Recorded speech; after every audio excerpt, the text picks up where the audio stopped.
आपकी 14 मार्क्स की रहेगी, थर्ड 14 मार्क्स की, फोर्थ आपकी 20 मार्क्स की और फिफ्थ आपकी 12 मार्क्स की, यानी कि वही सेम प्रोसीजर है आपका।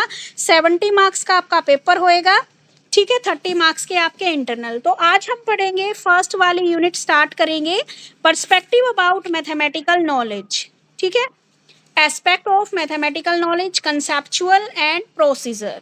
तो सबसे पहले देखते हैं आपका जो आपका कंसेप्चुअल नॉलेज है और जो आपकी प्रोसीजरल नॉलेज है वो एक दूसरे को किस प्रकार इफेक्ट करती है उसके बारे में आज हम पढ़ेंगे।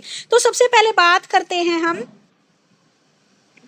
एक है हमारी जो कंसेप्चुअल है और हमारी प्रोसीजरल।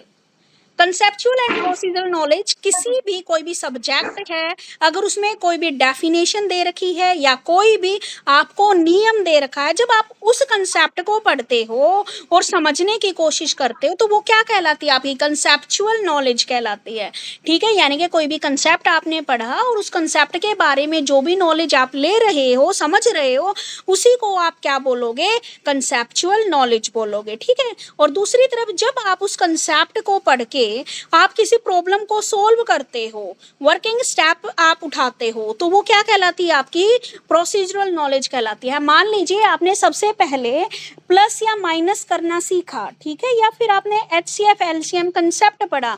HCF क्या होता है, highest common factor, and LCM lowest common multiples, ठीक है, ये आपने इसके बारे में पढ़ा। जब आप उस चीज को प्रैक्टिकली आप क्वेश्चन सॉल्व करते हो HCF LCM के, तो वो क्या कहलाएगा, प्रोसीजरल नॉलेज। जब आपने पढ़ा HCF क्या होता है, LCM क्या होता है, कंसेप्ट पढ़ा, तो वो क्या कहलाई, आपकी कंसेप्चुअल नॉलेज कहलाई, ठीक है। क्लियर है मीनिंग?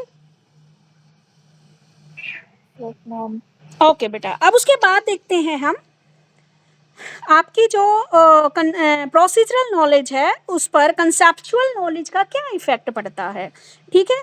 तो बच्चों की जो कंसेप्चुअल नॉलेज है, उनके जितने भी मैथमेटिक्स से रिलेटेड जितने भी सम्स होते हैं, उनके चरणों को सीधे प्रभावित करती है। यानी कि जब हम कोई भी क्वेश्चन सोल्व करते हैं तो उसमें क्या क्या स्टेप फॉलो होंगे, ठीक है, तो वो सीधा का सीधा कौन उसको इफेक्ट करता है, कंसेप्चुअल नॉलेज उसको इफेक्ट करती है। अगर मान लीजिए आपको कंसेप्ट अच्छे से क्लियर है तभी तो आप आगे उसको सोल्व कर पाओगे, जब आपको कंसेप्ट ही क्लियर नहीं है तो आप कैसे सोल्व कर पाओगे, ठीक है। सेम बात बिल्कुल सही है ना।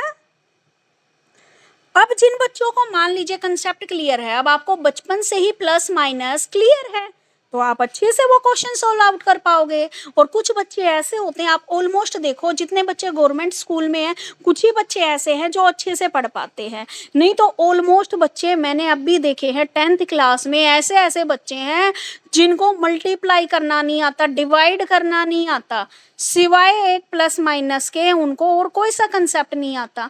और 10th में तो और इतने बड़े बड़े क्वेश्चन आ जाते हैं, ट्रिग्नोमेट्री आ जाता, उसका तो फिर कहीं दूर दूर तक कोई सवाल ही नहीं है, ठीक है। तो जिन बच्चों की कंसेप्चुअल नॉलेज अच्छी होती है ना, उन बच्चों की प्रोसीजर नॉलेज भी उतनी ही अच्छी होती है, ठीक है।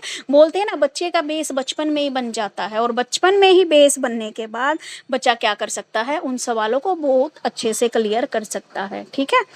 अब है, इन्होंने एग्जाम्पल लिया है, अगर हम बच्चे को प्लेस वैल्यू ये वाला कंसेप्ट बच्चे को सिखाते हैं, ठीक है, जब बच्चे को प्लेस वैल्यू का आ गया तो बच्चे को बोरो लेने वाला आसानी से आ जाएगा। तो इन्होंने कुछ ये दे रखे हैं एग्जाम्पल।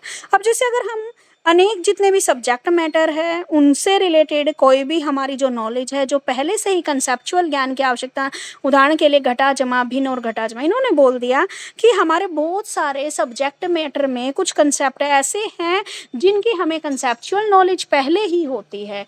जैसे आप मान लीजिए आप फ्रैक्शन वाले सम करते हो, ठीक है, उसमें भी तो आप प्लस माइनस कर रहे हो, जिसमें आप एलसीएम लेके करते हो, जैसे 1/2 प्लस में 1/3, ठीक है। आप इसमें क्या है, आपने पहले प्लस सीख रखा है, तो अब आपकी क्या कंसेप्चुअल नॉलेज दोबारा से यहाँ पर क्या हो रही है, रिवाइज हो रही है, रिवाइज हो रही है। लेकिन अब यहाँ पर आप किसको जोड़ना सीख रहे हो, यहाँ पर आप फ्रैक्शन वाली वैल्यू को क्या कर रहे हो, जोड़ना सीख रहे हो, ठीक है। तो इस तरीके से जो आपकी कंसेप्चुअल वैल्यू है वो आपकी प्रोसीजर वैल्यू को क्या करती है, इफेक्ट करती है, ठीक है। तो ये तो थी आपकी कंसेप्चुअल वैल्यू किस प्रकार आपकी प्रोसीजरल वैल्यू पर इफेक्ट करती है। अब प्रोसीजरल वैल्यू किस प्रकार कंसेप्ट वैल्यू पर इफेक्ट करती है, अब ये बताइए। ठीक है, अब हम देखते हैं कि जो हमारी कंसेप्चुअल वैल्यू है और जो हमारी प्रोसीजरल वैल्यू है, दोनों की दोनों आपस में क्या है, कोरिलेट करती हैं। एक का एक नॉलेज दूसरे नॉलेज को प्राप्त करने में सहायता करती है। ठीक है, यानी कि अगर कंसेप्ट क्लियर है तो इजीली हम क्या कर सकते हैं, वो जो भी प्रोसीजरल वैल्यू उसको कंप्लीट निकाल सकते हैं। अगर आपको प्रोसीजरल वैल्यू समझ में आ गई तो आप कंसेप्चुअल वैल्यू भी समझ में आ गई। ठीक है, तो बहुत सारे ऐसे हमारे सब्जेक्ट मैटर में ऐसे क्वेश्चंस हैं जिनको हम जब स्टेप बाय स्टेप फॉलो करते हैं तब हम समझ में आ जाते हैं। ठीक है, बच्चे को 3-4 साल का बच्चा है, अगर उसको गिनती बोलना सीखना है तो बाद में वह संख्या उसके नियमों से परिचित होता है। यानी कि बच्चा पहले, अब आप देखो बच्चे अकाउंटिंग बोलना सीखते हैं। ठीक है, तो इसमें बच्चा प्रोसीजरल वैल्यू पहले सीख जाता है, बच्चा काउंटिंग पहले सीख जाता है और लिखना बाद में सीख रहा है, कंसेप्ट बाद में सीख रहा है, उसको बोलना पहले आ गया काउंटिंग। ठीक है, अगर हम देखा जाए तो आमतौर पर बच्चे क्या करते हैं, जो डिवाइड के सवाल है वो हल करना सीख लेते हैं, क्योंकि वो पहले टेबल सीख लेते हैं, उसके बाद क्या है वो भाग या गुणाकार समझते हैं। ठीक है, उसके बाद उनको समझ में आता है हाँ भाई ये डिवाइड होती है और ये क्या होती है, मल्टीप्लाई होती है। और इसी तरह जो हमारी रियल लाइफ से रिलेटेड जितनी भी प्रॉब्लम्स होती हैं, अर्थात जो भी प्रोसीजरल ज्ञान है, वो हमारा क्या है, कंसेप्चुअल ज्ञान की ओर बढ़ता है। तो अब हमारा एट अ कंक्लूजन यही बात है कि जो हमारी कंसेप्चुअल नॉलेज है और जो हमारी प्रोसीजरल नॉलेज है वो क्या करते हैं, एक दूसरे के कॉम्प्लीमेंट्री हैं। बच्चे को क्या है, अगर कोई भी क्वेश्चन सोल्व करना है तो दोनों की नॉलेज होनी चाहिए। ठीक है, और दोनों क्या है, एक दूसरे को इफेक्ट करते हैं। तो यही था आपका कंसेप्चुअल नॉलेज और प्रोसीजरल नॉलेज किस प्रकार एक दूसरे को इफेक्ट करते हैं। Clear everyone? Oh sorry, clear है एवरीवन? मैंने बोल दिया और मेरा माइक ऑफ है। बस मैंने एज कंक्लूजन यही बोला है कि जो आपकी कंसेप्चुअल नॉलेज है और जो प्रोसीजरल नॉलेज है वो एक दूसरे को क्या करती है, अफेक्ट करती है। क्लियर? अब आपका क्वेश्चन आता है कंसेप्चुअल नॉलेज से क्या तात्पर्य है, विस्तार पूर्वक समझाइए। अब मेरे को ये दोबारा बताने की जरूरत नहीं है ना कंसेप्चुअल नॉलेज क्या होती है, अब इसको आप खुद पढ़ोगे। ठीक है,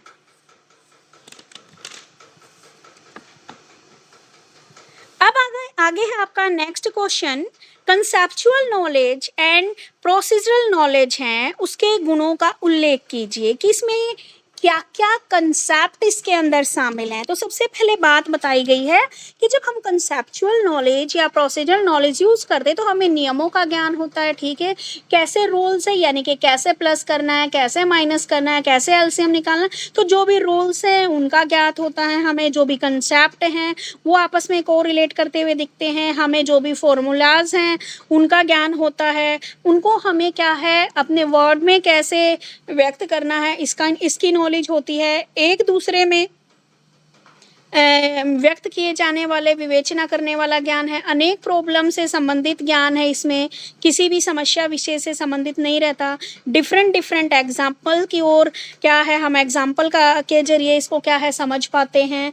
ठीक है, ये तो था हमारा कंसेप्चुअल नॉलेज के क्या क्या गुण, हम कंसेप्ट को सीखते हैं, रूल्स की हमें नॉलेज होती है, फॉर्मूलाज हम याद करते हैं, चीज़ों को किस तरीके से निकालना है ये बात हम सीखते हैं यहाँ पर। और बच्चे को क्या है, हम डिफरेंट एग्जाम्पल्स के जरिए बच्चे को क्या करते हैं, सिखा पाते हैं। गणित विषय के लिए माँ का दर्जा पा सकने वाला ज्ञान, ये क्या दिया भाई इन्होंने एग्जाम्पल। ठीक है, तो डिफरेंट एग्जाम्पल्स के जरिए। अब देखो अगर हम छोटे बच्चे को काउंटिंग सिखाना चाहते या प्लस सिखाना चाहते तो हम छोटे बच्चे को क्या करते हैं, हम या तो उनको टॉफी का एग्जाम्पल देते या खुद रियलिटी में उनको बोल देते बेटा ये 2 चॉकलेट आपकी ये है और 3 चॉकलेट आपके भैया के पास है, तो टोटल कितनी चॉकलेट हो गई आपके पास। तो इस प्रकार बच्चे को एग्जाम्पल देकर हम बच्चे को कंसेप्ट क्लियर कराने की कोशिश करते हैं, ताकि इन फ्यूचर क्या है उसको कोई दिक्कत ही नहीं आएगी। फिर अगर उसको ये पता, अगर हम डायरेक्ट उसको कॉपी पेन पेंसिल से सिखाएंगे 2+3 बच्चा इतनी जल्दी नहीं सीख पाएगा। लेकिन वही एग्जाम्पल जब बच्चे को हम क्या करते हैं उसके जरिए करते हैं कि आपका क्या, मान लीजिए 2 चॉकलेट आपके पास है, 3 चॉकलेट आपके भैया के पास है, तो बच्चा इजीली बता देगा। तो मेन यहाँ पर हमारा मेन फोकस क्या है कि हमें बच्चे को कंसेप्ट क्लियर कराना है। ठीक है, उसके बाद आता है आपका प्रोसीजरल नॉलेज के क्या गुण हैं। तो प्रोसीजरल नॉलेज क्या करती है, हमें वर्किंग प्रोसेस देती है। ठीक है, हमने वहाँ पर सिर्फ कंसेप्ट सीखा, जैसे अभी एग्जांपल लिया, 2 चॉकलेट आपके पास है, 3 भैया के पास। अब प्रोसीजरल नॉलेज में हम 2 और 3 लिखकर उसको प्लस करना सिखाते हैं बच्चे को। अभी तक तो हमने जिस सिर्फ कंसेप्ट सिखाया था, अब एक्चुअल में वर्किंग हम बच्चे को सिखाते हैं। ठीक है, जितनी भी प्रॉब्लम्स हैं उनको सही से और क्विकली सॉल्व करने में हेल्प कराते हैं। बच्चे को बार बार प्रैक्टिस करवाते हैं ताकि बच्चे को जो प्रोसीजर है वो क्या हो जाए, अच्छे से आ जाए। प्रोसीजरल नॉलेज कंसेप्चुअल नॉलेज की तुलना में कम बोधात्मक स्तर में भी सफल रहने वाला ज्ञान है। यानी कि अगर आपको कंसेप्चुअल नॉलेज है वो थोड़ी सी डिफिकल्ट है, अगर कंसेप्चुअल नॉलेज क्लियर है तो आपको इजीली क्या है, प्रोसीजरल नॉलेज आपको समझ में आ जाती है। तो इस प्रकार जो आपकी प्रोसीजरल नॉलेज है उसके रिलेशन में हमें क्या क्या सावधानियां बरतनी चाहिए। एक तो एक से दूसरे नियम को संबंधित करने में असमर्थ, केवल किसी समस्या विशेष से संबंधित, जैसे हमारा क्या हो गया, जो स्क्वायर है उसका एरिया आ गया, एलसीएम वगैरह, ये इसने बताए हैं कि ये सारी चीजें इसके अंदर आती हैं। क्लियर है बेटे? ठीक है, तो अब आते हैं हम मैथमेटिक्स की नेचर के बारे में। ठीक है, नेचर ऑफ मैथमेटिक्स, इसके बारे में हमें बताना है। तो जो हमारा नेचर ऑफ मैथमेटिक्स का मतलब हमें ये बताना है कि मैथ्स में कौन कौन से कंसेप्ट हम पढ़ रहे हैं, क्या क्या चीज़ें हम पढ़ेंगे। ठीक है, तो ये सारी चीज़ें किसके अंदर आती है, आपकी मैथ की नेचर के अंदर आती हैं। ठीक है, कि जैसे आप देखते हो हिंदी में आप कोई भी पोयम कर रहे हो, आप मुहावरे कर रहे हो, आप हिंदी में एक्सेट्रा व्याकरण में कुछ भी कर रहे हो, रीडर में आप स्टोरी वगैरह ऐड कर रखे, आपके चैप्टर ऐड कर रखे, तो ऐसे ही क्या है आपकी मैथ की प्रकृति भी है। इसमें भी बहुत सारे कंसेप्ट आप इसमें पढ़ते हो। आप इसमें क्या क्या है, लाइन क्या है, पॉइंट क्या है, ट्रायंगल क्या है, स्क्वायर क्या है, रेक्टेंगल क्या है। ठीक है, इसके साथ साथ ज्योमेट्री से रिलेटेड आप प्लस माइनस बोर्ड मास का जितना भी है, आप फैक्टर्स, आप लीनियर इक्वेशन, ग्राफ से रिलेटेड कोई भी आपकी क्या है, ये सारी चीजें आप इसके अंदर हल करते हो। ठीक है, अब आते हैं मेन इसकी क्या है, नेचर। तो मैथ की भाषा जो है वो क्या है, इंटरनेशनल है। यहाँ पर लैंग्वेज से यह तात्पर्य है कि आप जो भी फॉर्मूलाज, जो भी कंसेप्ट, जो भी प्रिंसिपल या जो भी प्रोसेस आप यहाँ पर अपनाते हो वो लगभग हर एक देश में एक जैसा ही है। यानी कि मैथ क्या है, एक इंटरनेशनल सब्जेक्ट है। आप जितने भी देश हैं, जितने भी डेवलप्ड कंट्री हैं, सभी देशों के मैथमेटिशियंस का इसमें योगदान रहा है। भाषा, भूगोल, रहन सहन, इतिहास आदि अलग अलग होने के बावजूद भी आप देखोगे कि सभी देशों में मैथ में वही प्लस है, ऐसे ही वो प्लस करते हैं, ऐसे ही वो माइनस करते हैं, ऐसे ही वो मल्टीप्लाई, ऐसे ही डेसिमल्स का प्रयोग करते हैं, परसेंटेज का, एवरेज। ठीक है, तो ये सारी चीज़ें आप कहीं पर चले जाओ तो क्या है, मैथ में हर जगह सारी चीज़ें क्या मिलेंगी, एक जैसी मिलेंगी। अब आप देखो, आप हिस्ट्री पढ़ते हो, हिस्ट्री में क्या पढ़ाया जाता है, हिस्ट्री में अपने देश की हिस्ट्री पढ़ाई जाती है। अब आप अलग अलग कंट्रीज़ में जाओगे तो अलग अलग कंट्रीज़ की हिस्ट्री अलग अलग होएगी। लेकिन मैथमेटिक्स ऐसा सब्जेक्ट है जो इंटरनेशनल लेवल पे हर एक देश में सेम होता है। ठीक है, क्लियर है फर्स्ट पॉइंट। उसके बाद बात आती है नेक्स्ट आपकी, मैथ्स के अंदर आप क्या करते हो, नंबर सिस्टम, आप प्लेस वैल्यू, फेस वैल्यू, इन चीज़ों की स्टडी करते हो। मैथ में क्या है आपकी आपका ज्योमेट्री आप पढ़ते हो। ठीक है, आप 3 टाइप्स के मैथ है ना आपके, ज्योमेट्री आ गया आपका, एक आप जो बीज गणित, अंक गणित जिसको बोलते हो, एलजेब्रा, बीज गणित भूल गई थी, एलजेब्रिक। ठीक है, तो मैथ में आप क्या है, एलजेब्रिक आप पढ़ रहे हो, ज्योमेट्री आप पढ़ रहे हो। ठीक है, और जो भी आपका नंबर सिस्टम वगैरह, तो ये सारी चीज़ें क्या है इसके अंदर शामिल है। उसके बाद जो मैथमेटिक्स है उसमें जो आप ऑब्जर्वेशन करते हो, तो इसमें आपकी सेंस ऑर्गन्स का पूरा उपयोग होता है। कोई भी नए कंसेप्ट की आप खोज करते हो या सीखते हो तो आपकी जितने भी सेंस ऑर्गन है वो सब इसके अंदर शामिल होती हैं। ठीक है, मैथ के कंसेप्ट तभी समझ में आते हैं जब आप एक्टिव होके उन चीज़ों को सीखते हो। नहीं तो मैथ क्या है, सबसे ईजी सब्जेक्ट भी मैथमेटिक्स है, और नहीं करोगे तो सबसे मुश्किल सब्जेक्ट भी आपको मैथमेटिक्स ही लगेगा।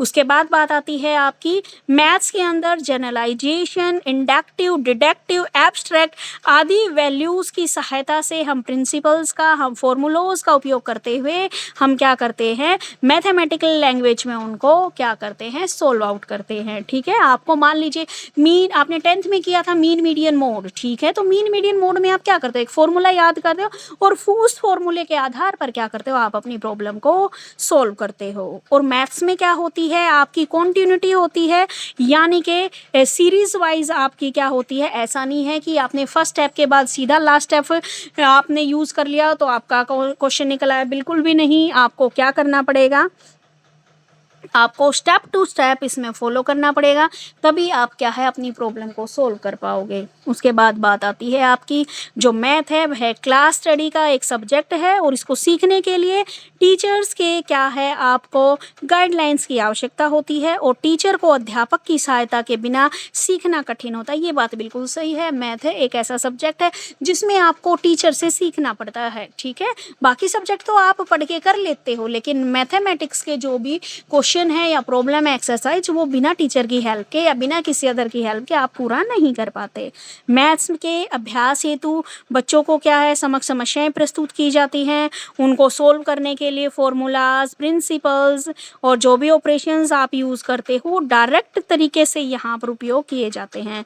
और प्रॉब्लम सॉल्विंग इस विषय की एक प्रमुख अध्यापन विधि है। यदि समस्याएं वास्तविक और जीवन के तथ्यों पर आधारित हो तो इन्हें हल करने में छात्रों में उत्साह बना रहता है तथा वे इस विषय की सामाजिक एवं व्यवहारिक चीजों से परिचित होते हैं।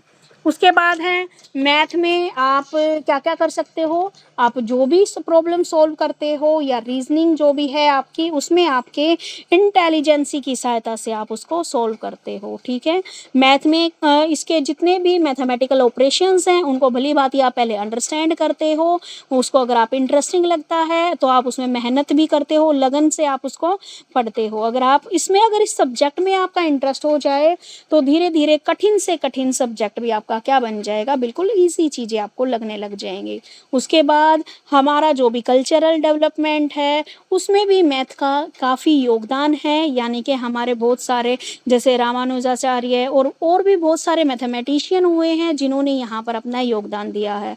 ठीक है, अगर नवीन में गणित की प्रगति लगभग पिछले 150 सालों में हुई तो तथा आधुनिकतम गणित का प्रयोग किया जाता। अब इन्होंने देखा कि जो गणित है वो लगातार 150 वर्षों तक, अगर आप देखो ना, जो मैथमेटिक्स मैंने पढ़ा वही मैथमेटिक्स आप लोगों ने पढ़ा, और वही मैथमेटिक्स क्या है आज भी बच्चे पढ़ रहे हैं। यानी कि बहुत सारे सब्जेक्ट में क्या है चेंज आ गया, लेकिन मैथ्स की वही बुक आप पढ़ रहे हो। ठीक है, यानी कि मॉडर्न लेवल पे भी हम क्या कर रहे हैं वो पढ़ रहे हैं, लेकिन अब थोड़ा सा इसमें क्या कर दिया है, एब्स्ट्रैक्ट चिंतन को इसके अंदर जोड़ दिया गया है। यानी कि पहले डायरेक्ट क्वेश्चन आते थे, अब केस बेस्ड स्टडी क्वेश्चन आना शुरू हो गई। यानी कि डायरेक्ट क्वेश्चन ना देके आपको एक सिचुएशन दी जाती है और उस सिचुएशन के अंदर आपको क्या करना होता है, उस प्रॉब्लम को सोल्व करना होता है। बस इतना सा कंसेप्ट थोड़ा चेंज हुआ है, नहीं तो मैथमेटिक्स भी आज भी वही है जो मैंने 20 साल पहले पढ़ा था।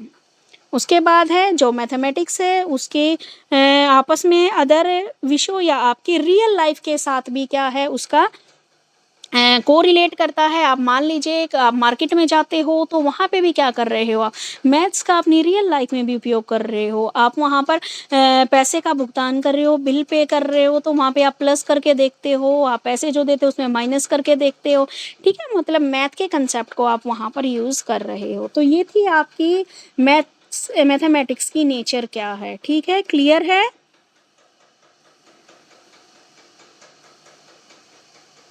क्लियर है एवरीवन? इसमें आपका मैथ में कुछ ज़्यादा नहीं है, बस यही कंसेप्चुअल थ्योरिकल बेस आपका मैथमेटिक्स रहेगा। उसके बाद है मैथ के अंदर वर्क नोट की जो है आपकी work note framework for acquisition of concept with respect to mathematical knowledge.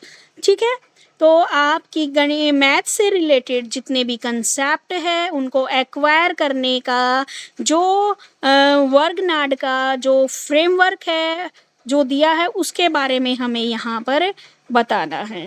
ठीक है, यानी कि ये जो क्या थे, एक मैथमेटिशियन थे और उन्होंने क्या कंसेप्ट दिया वो कंसेप्ट हमें यहाँ पे बताना है। ठीक है, तो सबसे पहले बात करेंगे हम, वर्गनार्ड थे जो, उन्होंने कठिन जो इंटेलेक्चुअल कंसेप्ट हैं और जो एक्टिविटीज हैं, ठीक है, उनको एक्वायर करने के लिए उन्होंने एक फ्रेमवर्क, एक स्ट्रक्चर तैयार किया कि भाई हमें चीज़ों को ना एक स्ट्रक्चर के जरिए, एक कंसेप्ट के जरिए, सिचुएशन से को रिलेट करते हुए अगर हम उन चीज़ों को पढ़ेंगे, आपस में संबंधित करते हुए, तो हम क्या है जल्दी कंसेप्ट को समझ पाएंगे। ये बात उन्होंने बताई। तो उन्होंने क्या है, कंसेप्ट में का प्रयोग करते हुए टीचर को कंसेप्चुअल फील्ड को दर्शाता है। इसके लिए उन्होंने कुछ शब्दों का प्रयोग किया। एक तो है conceptual field, scheme, theorem, theorem in action, concept in action and concept map. ठीक है, तो ये सारे चीज़ों का इन्होंने उपयोग करते हुए बच्चे को समझाया। तो सबसे पहले बात करेंगे हम कंसेप्चुअल फील्ड की। यहाँ पर क्या होता है, ऐसी सिचुएशंस कुछ आपको दे दी जाती हैं जिसको समझने के लिए अनेक कंसेप्ट की जानकारी आपको दी जाती है, कुछ परिस्थितियाँ आपको दी जाती है। जैसे आपको मान लीजिए यहाँ पर एक एग्जाम्पल दिया है कि रमा बैंक में 500 रुपीज़ क्या है डिपॉजिट कराती है और अगले 2 ईयर्स तक 2 मंथ्स के लिए 1000 रुपये जमा किए और 2 वर्ष के बाद उसके पास कितने राशि जमा होगी। यानी कि आपको एक सिचुएशन दे दी, यानी कि सबसे पहले क्या बनाया, आपका एक कंसेप्चुअल फील्ड बनाया, संकल्पनात्मक एक क्षेत्र बनाया। ठीक है, कि भाई आपने पहले 500 रुपये जमा किए, ठीक है, 2 साल तक 500 रुपये जमा किए, फिर अगले 2 साल तक आपने 1000 रुपये जमा किए, तो लास्ट में आकर कितने पैसे आपके पास हो गए। तो क्या ये एक सिचुएशन आपको बना दी। अब इस सिचुएशन में आप क्या करोगे, इसमें सबसे पहले आपने रचना की, भाई इतने इतने पैसे, यानी कि भाई पहले 500 रुपये जमा कराती थी, फिर मैं 1000 रुपये जमा कराने लगी। अब उसके बाद क्या है आपकी, फिर आप प्लस करके देखोगे, आप कुछ सॉल्विंग लीनियर इक्वेशन लगाओगे, 2 वर्षों में 2 माह के अनुसार कितनी किस्त डाली, इन सारी चीज़ों को आप करके देखोगे। अब यहाँ पर सबसे पहले तो आपने कंसेप्ट फॉर्मेशन कर लिया। कंसेप्ट में आपने 3 चीज़ें ले ली, SIS जिससे इन्होंने डिनोट किया है, S सिचुएशन का ग्रुप जो क्या करता है, आपको कोई भी कंसेप्ट का अर्थ आपको देता है, I4 सिचुएशन के लिए एक जो क्रियात्मक पहलू है वो, S4 क्या है, जो भी साइन का आप यूज करोगे। तो सबसे पहले बात करते हैं पहले उदाहरण, S में 500 रुपये जमा कराए, 2 माह बाद 1000 रुपये और 2 वर्ष के अंत में क्या जमा राशि होएगी, ये कंसेप्ट यहाँ पे बना। आई के अंदर आपको क्या करना है कि आप इनको एक जो आप 10th क्लास में 5th वाला चैप्टर होता था, समानांतर श्रेणी है, इंग्लिश में क्या बोलते थे उसको, अर्थमेटिक प्रोग्रेशन। ठीक है, उसका रूप आप प्रदान करोगे। फर्स्ट क्या है और कॉमन डिफरेंस कितना है, यानी कि इस चीज को ना आप 2 तरीके से निकाल सकते हो। एक तो आप खुद प्लस कर करके, या फिर आप इंटरेस्ट वगैरह या जो भी जो महीने दे रखे ऐसे करके निकाल सकते हैं। दूसरा आप एपी वाले मेथड से आप इसको सोल्व करते हो, अर्थमेटिकल प्रोग्रेशन, जिसमें आप पहले 500 रुपये जमा कर रहे थे, फिर डिफरेंस कितना आ गया, कुल कितनी किस्तें जमा की, जमा राशि ज्ञात करने के लिए। और ए क्या है आपका फर्स्ट टर्म होती है, डी आपका कॉमन डिफरेंस होता है, एन क्या होती है number of instalment, S N क्या होता है उनका योगफल, उनका सम। ठीक है, सम ऑफ टर्म्स, ये आपको स्कीम दे रखी है, यानी कि आपको एग्जाम्पल की एक कंसेप्ट बना लिया। मेरे को ये बताइए कंसेप्ट बनाना समझ में आया आपको? Yes ma'am. सभी बच्चों को क्लियर है? मैम ये तो पुराना रिवाइज सा हो गया। हाँ, सारे यही है, इसमें कुछ है ही नहीं तुम्हारे मैथमेटिक्स में। कितने इजी इजी पैटर्न के सम, इतने इजी इजी बच्चों वाला मैथ दे रखा है। आप इसमें मनी सिस्टम करोगे, आप फिर जो भी ट्रायंगल क्या है, रेक्टेंगल, ये वाली चीजें बिल्कुल इजी सा मैथ है। मुझे लग ही नहीं रहा कि आप लोग मैथ पढ़ रहे हो, सारा थ्योरेटिकल। मैम मेरे लिए मैथमेटिक्स बहुत ज्यादा टफ सब्जेक्ट है। नहीं बेटा, इसमें तो मैथ का कुछ है ही नहीं, सारा का सारा तो आप थ्योरेटिकल पढ़ोगे सिद्धि। अभी जो मैंने ओके पढ़ाया मैम। वो क्लियर हुआ है सिद्धि? यस मैम समझ में आ गया। हाँ बस, तो इसमें और कुछ भी नहीं है।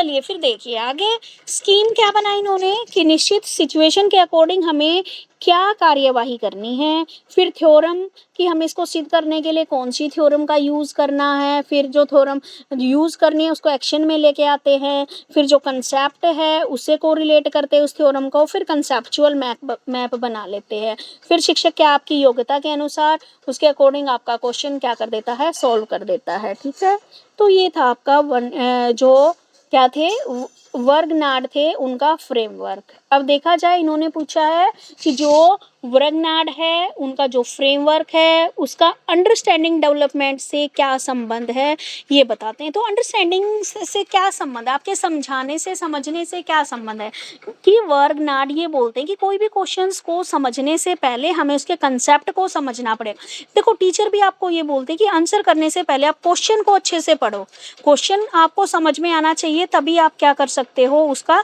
सॉल्यूशन करके आ सकते हो पेपर में। अगर आपने मैथ के क्वेश्चन क्या होता है, हम रट नहीं सकते उनको, हम क्या कंसेप्ट समझेंगे तभी हमें क्या होएगा वो क्लियर होएगा। ठीक है, तो यहाँ पर इन्होंने वर्गनाड ने जो सिचुएशन बेस्ड हमें अंडरस्टैंडिंग डेवलपमेंट करने की स्थिति हमें यहाँ पर बताई है कि हमें किस प्रकार अपने एक्सपीरियंस के आधार पर जो चीज़ों का हमें पता है, जो जानी पहचानी है, उसको हमें किस तरीके से यूज़ करना है। इन्होंने यहाँ पर प्याजे की विचारधारा है उसके अनुरूप भी इन्होंने डाला है, और जो वर्गनाड है उन्होंने लर्निंग थिंकिंग के अनुसार लंबे समय तक ये प्रक्रिया चलती है, अंडरस्टैंडिंग डेवलपमेंट करती है, लर्निंग प्रोसेस कम समय की है, तो इसमें क्या होती है जो अंडरस्टैंडिंग डेवलपमेंट है वो भी कम होती है। इन्होंने बोला है कि कोई भी स्टूडेंट अगर किसी भी प्रॉब्लम को सोल्व करता है तो उसके द्वारा अपनाया गया जो भी रास्ता है उसकी नॉलेज उसको होनी चाहिए। यानी कि मैं अगर आपको पढ़ा रही हूँ तो मुझे पहले उसकी नॉलेज होनी चाहिए। अब आप देखो हर कोई टीचर मैथ्स का टीचर नहीं होता, मैथ्स का टीचर वही बनेगा जिसको अच्छे से जो प्रॉब्लम सॉल्विंग है वो अच्छे से उसको आती है, थ्योरम्स किस तरीके से यूज़ करनी है वो उसको आता है, किस सिचुएशन में कौन सी थ्योरम का यूज़ करना है ये आता है। ठीक है, तो वो उसी की क्या होएगी, ज़्यादा अंडरस्टैंडिंग डेवलपमेंट होएगी। यहाँ पर उन्होंने लर्निंग के दो रास्ते बताए हैं, एक तो दो एक जैसी प्रतीत होने वाली सिचुएशन में स्टूडेंट को क्या है डिफरेंस पहचानना है। मान लीजिए दो सिचुएशन एक जैसी देख ली तो इसमें क्या डिफरेंस है। एक ना 10th में बड़ा डिफ़िकल्टीज आती थी बच्चों को, जो 3rd चैप्टर होता था उसमें ये क्वेश्चन आते थे, बोट अपवर्ड जाती है डाउनवर्ड जाती है, इसमें बच्चों को बड़ा कन्फ्यूज़न रहता था। ठीक है, ये आप लोगों ने भी किए होंगे क्वेश्चन, बोट वाले क्वेश्चन होते थे कि वो अपवर्ड जा रही है और डाउनवर्ड जा रही है, तो एक में आप x प्लस जो भी होता था वो करते थे और एक में माइनस x करते थे। तो इसमें सबसे पहले आपको थ्योरम को यूज़ करने से पहले आपको डिफरेंस क्लियर करना है कि मुझे करना क्या है, इसमें प्लस करना। और एक ना आप लोग वो क्वेश्चन भी करते थे जैसे एज वाले, है ना, उसके पिता की एज इतनी है, नूरी की एज इतनी है, सोनू की एज इतनी है, आफ्टर में आप क्या यूज़ कर रहे थे, माइनस कर रहे थे। मान लीजिए 5 ईयर बिफोर क्या है आपकी 5 साल पहले की, तो आप क्या करोगे, आज की जो एज उसमें से 5 साल लेस करोगे। और मान लीजिए आफ्टर 5 ईयर तो आप क्या कर रहे हो, उसमें प्लस कर रहे हो। तो सबसे पहले आपको इन दो चीज़ों में डिफरेंस पता होना चाहिए कि आफ्टर में आपको प्लस करना है और बिफोर दे रखा हो, एगो दे रखा हो तो इनमें क्या करना है, आपको माइनस करना है। तो सबसे पहले बच्चे को सिचुएशन समझ में आनी चाहिए तभी लर्निंग कर सकता है। दूसरी बात, अब बच्चे को क्या है, सिचुएशन समझ में आ गई, सिचुएशन समझ में आ गई तो अब बच्चे को थ्योरम को यूज़ करना आना चाहिए, थ्योरम इन एक्शन का प्रयोग करना आना चाहिए। इस प्रकार जो भी सिचुएशन है उसमें क्या समानता है क्या असमानता है उसके आधार पर बच्चा अपना कंसेप्चुअल फील्ड तैयार करता है और अपनी अंडरस्टैंडिंग के आधार पर क्या करता है, उस क्वेश्चन को सॉल्व करता है। क्लियर है, मैम। कुछ मुश्किल नहीं है, सारी चीजें जो आप पढ़ रहे हो वही है। उसके बाद है आपका इफेक्ट ऑफ साइको कल्चर, और ज़्यादा बड़ी यूनिट है भी नहीं आपकी ये, बस इसमें तो अब 2 क्वेश्चन और रह गए फिर आपकी कंप्लीट है ये यूनिट, फिर सेकंड वाली यूनिट आ जाएगी आपकी। अभी आपको 10 मिनट देती हूँ और ये पढ़ के देखो कि effect of psycho cultural background of children on A mathematical knowledge community mathematics, यानी कि मैथ की जो टीचिंग लर्निंग प्रोसेस है उसको हम बच्चों के जो सोशल कल्चरल इन्वायरमेंट से किस प्रकार को रिलेट कर सकते हैं। तो ये क्वेश्चन है।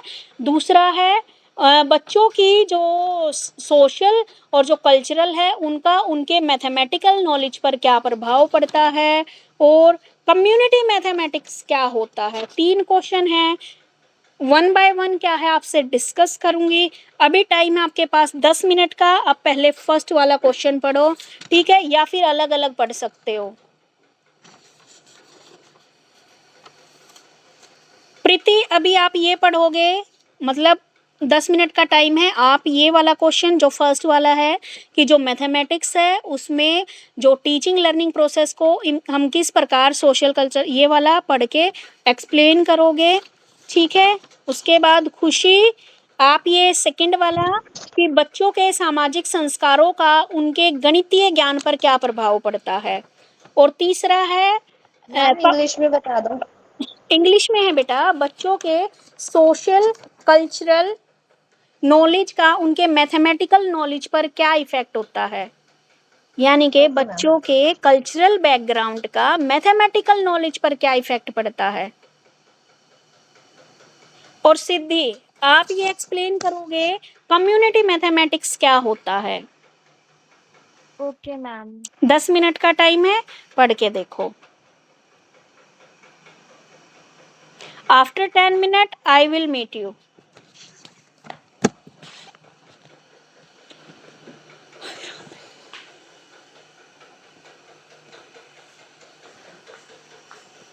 ग्यारह 18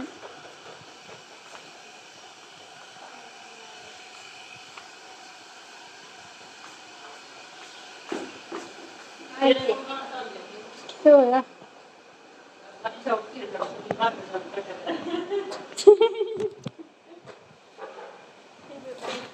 ठीक है ना, काट कर मैं काट के गाड़ के लग गई तो गलती आप एक दूसरा दिया है पर तो भाई चल पता नहीं लगता है पंचायत से कर ओ मेरे ये रहा है वो भी नहीं हो रहा है। ये तो बात तेरा तो है चल तो ना ये तो मैं सिर्फ हो गया तेरा तेरा जब वो के बना तेरा ये तो रोटी का खा ले, रोटी का नहीं रोटी अब किसमें डली है क्या मैं रंग नहीं हुआ है खाली ना मेरे को ना थोड़ा नहीं थी को ना फिर डली या चाय पी ले अच्छी देखो इसके लिए ऊंचा तू बना ले बनाई भी पी के तो ये तो भाई के पर कर पति कौन से का है। ये ठीक है अच्छा बेटी के का इसका है ठीक है बेटी के छोरे का अब 28 तारीख का है ना बोला अच्छा अब अच्छा सुनो बड़ा तो बुलाना होगा मैं बोला चाहे तुम बचा लीजिए बनाना क्या करेंगे डेरे में ऐसे तो डेरे में आने मसा करते रहते हैं तो काम चलना समय नहीं बड़ा ये काम है यार आवा है यार काम वाला यार काम को यार सर बंदी का चालू आज कल काम मराठी की यार मेरा नाम दबा दे मैं बोला कि छोड़ दे नाम तो चल यार अब बाहर आज काम तो था ना काम कर रहा है देखो